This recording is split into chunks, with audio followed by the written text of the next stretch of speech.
Alright mga Lodi Bros, sporty, stylish, and affordable scooter ba ang hanap ninyo? So ito na, SkyDrive Sport by Suzuki. Alright.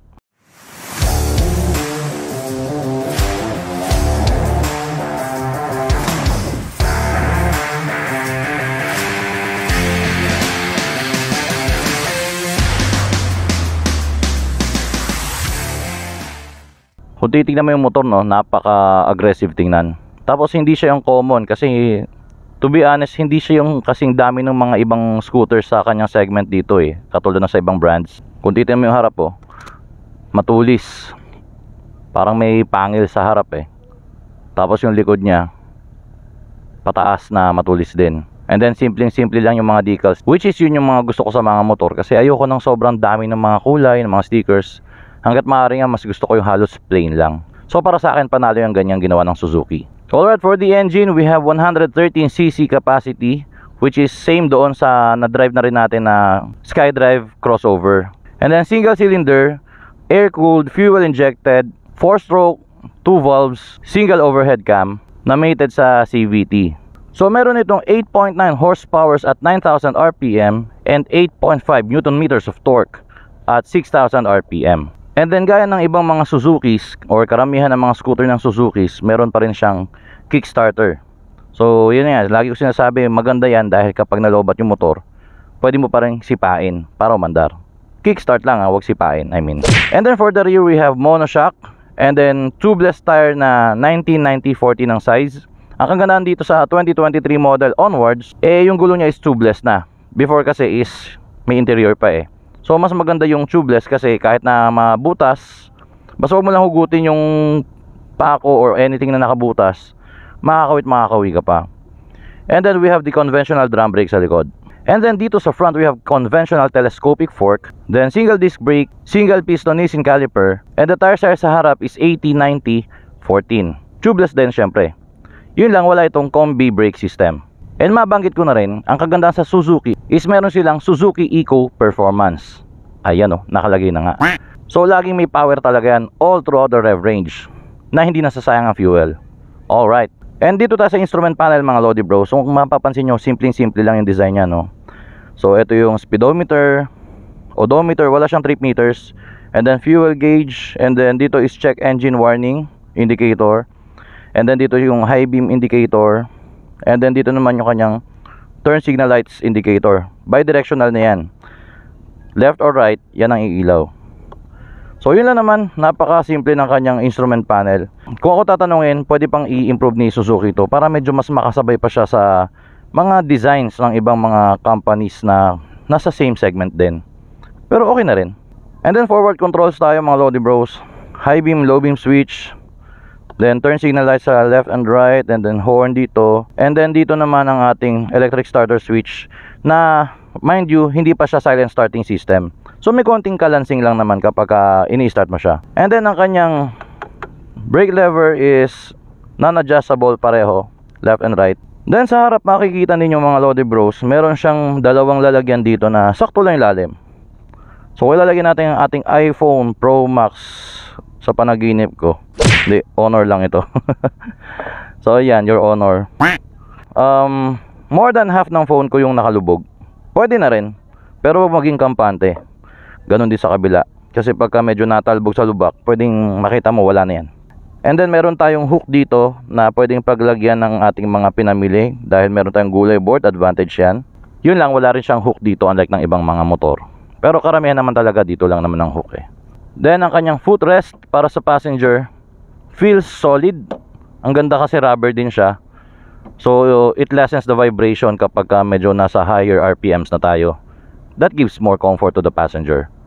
Wow, English. And tingnan natin ang ilalim ng upuan. May lalagyan ba? So same sa Suzuki SkyDrive crossover. Medyo mababaw lang. So don't expect too much na medyo marami-raming mailalagay dahil mababaw lang siya. So mga ilang mga importanteng gamit lang like mga wallet, phones, documents. Pero yun lang. Welcome to Puerto Princesa. So mga Lodi Bros, ang kanyang seat, ito medyo malambot-lambot. Tapos very compact. So kahit na medyo may kalakihan ng iyong mga bias, hindi ka mahirapang mag flat foot dito dahil hindi ka masyadong bukaka. Halatang matigas oh. Matibay yung ginamit na material. Mabanggit ko na rin pala, meron tong 3.6 liter fuel tank capacity. So requirement nito is 91 octane at least. Regular unleaded, pwede na.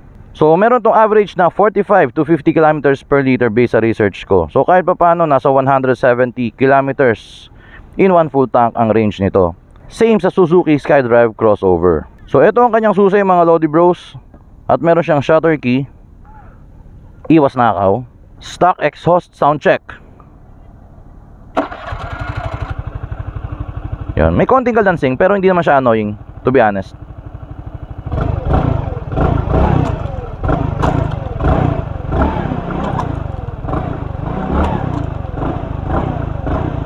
Yan. Ang bait-bait ng tunog niya, 'di ba? Hindi bulahaw. At ito ang itsura ng harap ng SkyDrive Sport. Yan. Aggressive yung itsura niya. Yun lang, yung kanyang ilaw is still halogen. And meron siyang dimmer light dun sa gilid na bulb type pa rin. Pero you can always replace that with LEDs. So no big deal naman. Then yung kanyang turn signal lights, bulb type din. And by the way, wala itong hazard lights. At ito naman ang itsura ng kanyang likod. So simple lang, bulb type din ang kanyang turn signal lights and ang kanyang tail light. Alright. Paalala ko na rin mga Lodi Bros, itong motor na to is wala siyang side stand engine kill switch, which is already common sa karamihan ng mga scooters ngayon. Hindi man lahat, pero majority meron ng side stand engine kill switch. Hindi ko alam bakit si Suzuki medyo tinitipid niya pa tong motor na to eh. Kumbaga sa segment niya, ito yung underrated. Kasi kung titingnan mo yung itsura ng motor, kayang makipagsabayan naman eh. The problem is may mga ibang features na yung mga kalaban nito na until now hindi pa rin nila ino-offer sa motor na to. So isa na dyan yung headlight na dapat LED na siya, pero sa presyo hindi nagkakalayo. Siguro mga couple of thousands of pesos. Pero mga tao kasi hindi na nila titingnan yan eh. Kung tatambakan mo naman ng features yung motor na updated, so sana ma-improve pa ni Suzuki. Yun lang naman. Pero when it comes to syempre sa quality, alam na natin yan. Reliability, alam na natin yan. So flickable ang bike. Magaan lang siya. Talking about suspension, pansin ko medyo, sabihin nila nating hindi siya yung kasing lambot nung isang motor namin. Siguro yung Suzuki talaga is may katigasan yung suspension niya. Bergman namin ang tagtag eh. Suzuki rin yun.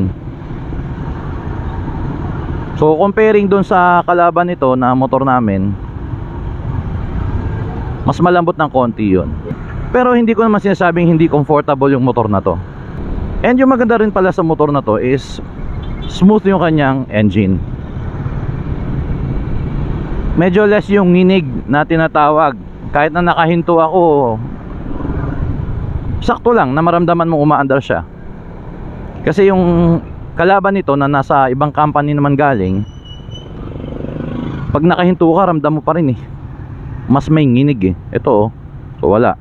Kung mapapansin mo yung side mirror niya, maganda rin yung stock. So kitang kita naman yung mga nasa likod. Medyo parang nagwa-warp lang siya. Siguro para at least mas malawak yung kita mo sa likod. Pero kung mapapansin nyo, wala siyang nginig oh. Konting-konti lang naman. Talking about sitting position, Lodi Bros, etong maganda rito, yung parang bulsa niya nandiyan sa baba. Ayun oh. So ang tendency, yung tuhod ko merong sobrang laking space pa, halos isang dangkal. Hindi umaabot dun sa parang plastic fairing niya. So para sa akin, good point yun. So may katangkaran tayo, 5'9.5", but I don't feel cramped sa motor na to. Oh Naka D4 pa. Kamote. Walastik.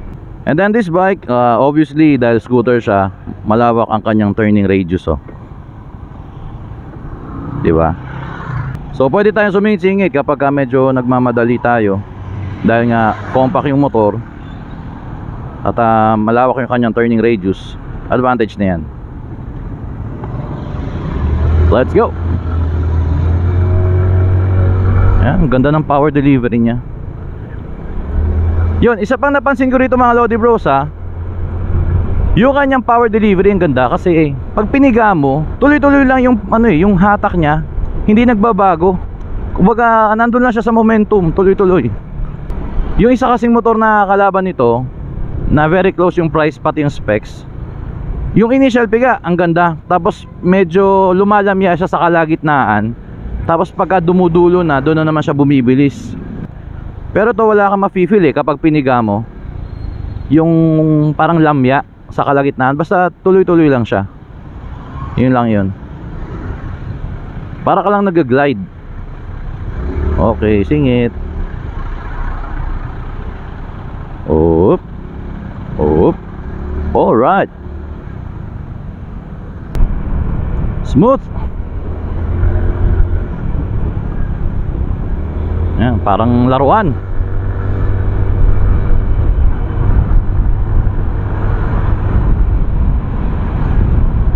So suwak na suwak to kapag gusto mong magkaroon ng first motorcycle. Hindi ka matatakot kasi sakto yung power niya.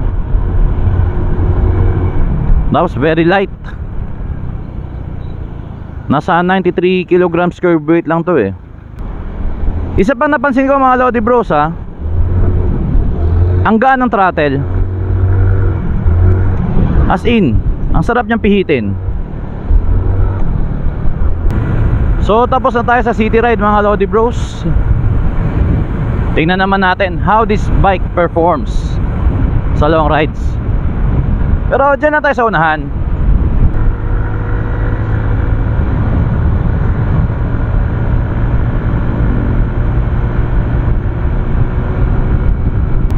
Same na same talaga sila ng performance ng SkyDrive crossover. Ang pinakaiba lang is yung manibela. Dahil yung isa ay naked, this one ito ay may fairings. And then yung isa dual sport ang gulong, yung crossover, kasi design siya na medyo pwede sa mga slightly na malulubak na lugar. Ito naman is more on pang street.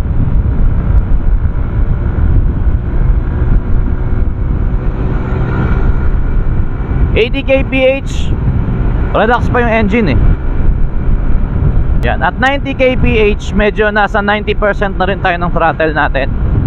Nasa 3/4 na. Stable pa naman siya. Yun lang i-expect mo kapag may kasalubong ka na malaking sasakyan tulad ng mga bus.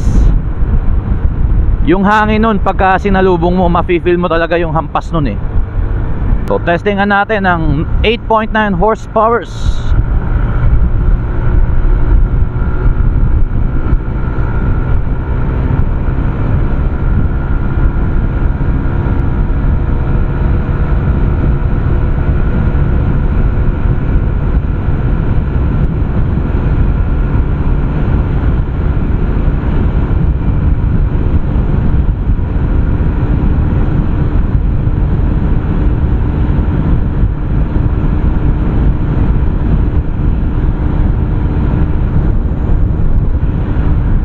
Okay, nasa 101, 102 kph tayo sagad.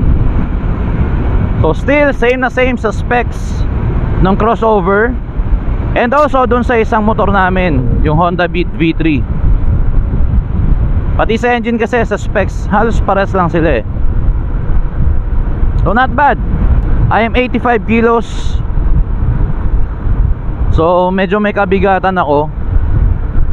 Hindi na masama ang 102 kph para sa gantong displacement na 113cc lang. Walang helmet. Ay, meron pala. So motor na to walang ABS syempre, pero testingan natin ang kanyang brake at 60 in 3, 2, 1. Yun, nag fishtail tayo talaga. Wala rin siyang CBS. So ingat lang tayo kapag nagpepreno tayo ng biglaan at basa ang kalsada. SkyDrive Sport acceleration test in 3, 2, 1, go.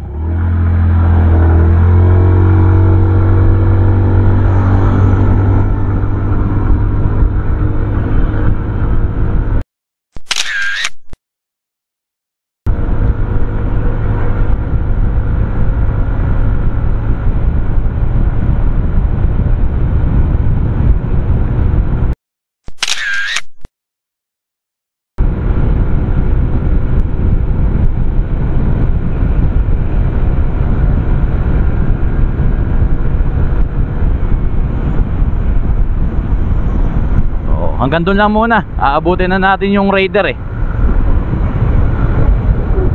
Baka akala niya nakikipagkarera tayo eh, sumisibak ng big bike yan.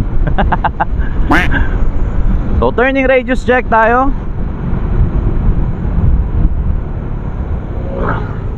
So kung wari 2 lanes lang, no problem. Alright. Albog, yeah. Ox lang. Okay. Hindi man siya masyadong masakit sa katawan.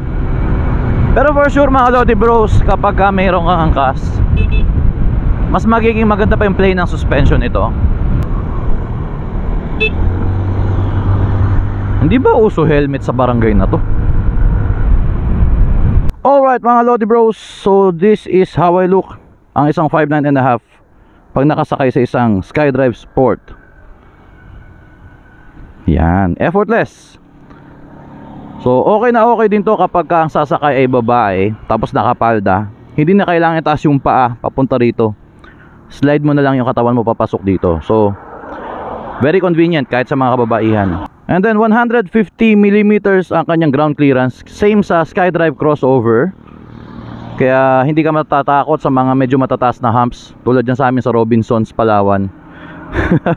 And also yung kanyang seat height is 740mm lang. So kahit hindi ka katangkaran, sobrang dali mong masasakyan ang motor na ito. And then ang kanyang riding position is upright of course. And then makikita nyo nga yung aking tuhod ay napakalayo pa dito. Kasi hindi katulad ng ibang motor, may matulis dito eh. Ito yung tulis niya nandito oh. Mahaba-haba na ang hita ko nito ah. Pero marami pang space or malaki pa yung space. Yung aking shoes na size 11, saktong-sakto lang. Hindi ka na makaka-adjust pa. So kung ikaw ay mga 5'7" at ang shoes mo ay ang size mga size 8, so mas maluwag pa yan para sa'yo. Pero malawak-lawak naman ang kanyang gulay board. So makakapaglagay ka dyan ng mga groceries or siguro mga container ng tubig kapag bibili ka. So napakahalaga ng bagay na yan. Ito yung lagi ko hinahanap sa mga scooters. Alright, so para kanino ba ang motor na to? So kung naghahanap ka ng una mong motor na gusto mo lang na walang ka-hassle-hassle, tapos hindi ka masyadong mapaghanap sa mga alam mo yung mga special features, gusto mo lang yung motor na simple, affordable, madaling i-maintain at walang ka-arte-arte pero aggressive, itong motor na to ang bagay sa'yo. So kagandahan sa motor na to is fuel efficient dahil fuel injected, and meron siyang Suzuki Eco Performance na kung saan nagbibigay ng enough power from low to mid. Actually kahit hanggang dulo kaya. And then maganda ang kanyang knee room. Kahit sa mga medyo may katangkaran na tao, hindi ka cramped, hindi masikip sa tuhod. So walang ka-problema dyan. And also yung seat comfort niya okay naman, acceptable din siya.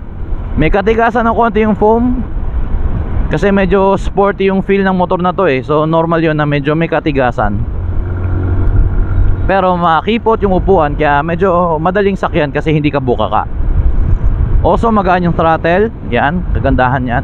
Hindi siya masyadong manginig unlike ng ibang mga motor na nasa same segment nito. So smooth na smooth lang yung engine. And then meron siyang kickstart. So kahit na malobat ka, yung nakagandahan dito, hindi ka mamumroblemang ipa-start yung motor mo dahil pwede mo lang siyang sipain yung kickstarter niya. And then syempre, huwag natin kalimutan ang gulay board.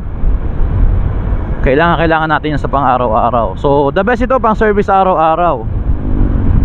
Kahit na medyo malayo-layo ang biyahe, okay din kasi reliable ang engine nito. Kahit na sabihin mong air cooled siya, hindi makailangan ng liquid cooled sa mga gantong kalit na makina eh. So ano lang yung mga kailangan mong tandaan bago ka bumili ng motor na to? Ano yung mga dapat mong i-consider? Una-una is yung kanyang mga specs nga. Medyo may mga kumbaga hindi pa binibigay ni Suzuki sa motor na to, tulad ng LED na headlight. Sa iba may LED na. Kahit nasabihin mo yung headlight lang yung gawing LED pero ito still halogen pa rin siya. Pero pwede mo pa rin palitan ng LED naman. Marami namang nabibili niyan. Yung sana nga lang stock meron sila, di ba? And then also yung kanyang Side stand, wala siyang kill switch. So added safety feature na rin sana siya. And also, yung kanyang brake lever sa left, yung ibang mga motor, meron ng lock yan.